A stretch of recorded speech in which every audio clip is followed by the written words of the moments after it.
From the Bob Mills Weather Center, meteorologist Stephen Nehrenz.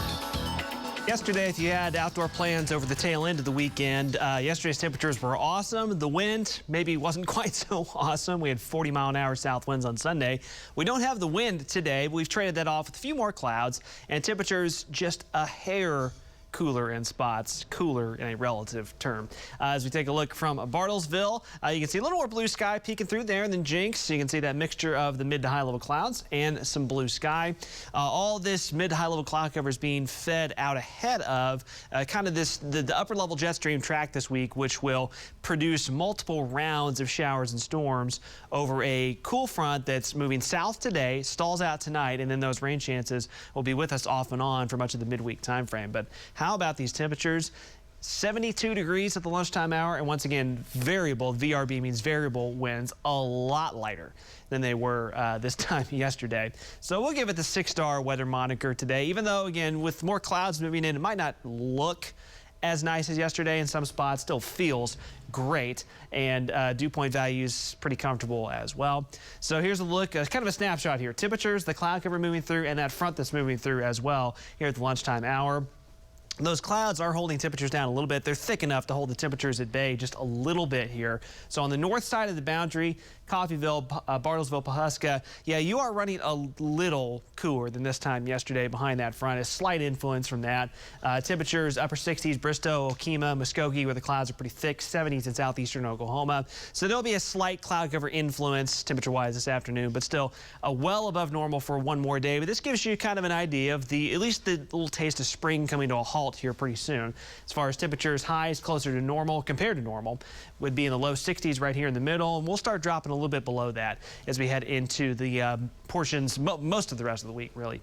So partly cloudy to times mostly cloudy skies today. That cool front slowly sinks south and then kind of stalls out. So we'll go for low 70s to a few mid 70s where we see the most sunshine north. Still could push 80 in southeastern Oklahoma if you can keep the sunshine around McAllister, Wilburton, Stigord. Now, if you have more clouds, you'd be about 77 or 78 instead of 80, but that's pretty warm either way. That front, again, stalls out overnight. Tomorrow morning, cooler, 40s and 50s, depending on your location. Tomorrow afternoon is going to be a very tricky temperature forecast because of this boundary. Again, as it stalls out, tries to lift back to the north.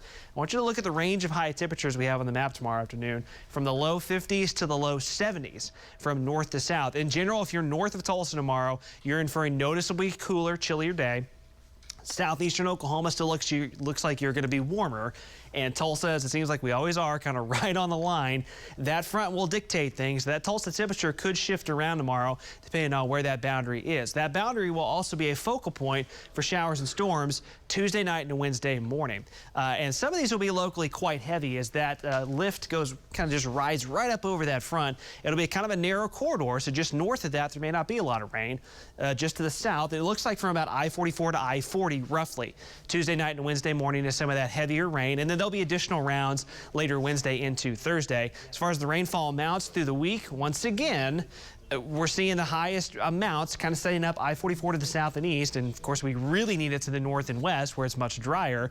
There could be 2 to 3 inches of rain in some spots in the middle of the week, I-44 to the south and east, which could lead to some flooding issues as we head towards Wednesday and Thursday. We'll be keeping a close eye on that. All right, 7-day forecast. Enjoy the warmth today. Again, we're not talking bitterly cold conditions, but cloudier, cooler weather for the middle of the week. Off and on rounds of rain Tuesday, Wednesday, Thursday. We should be drying things out on Friday.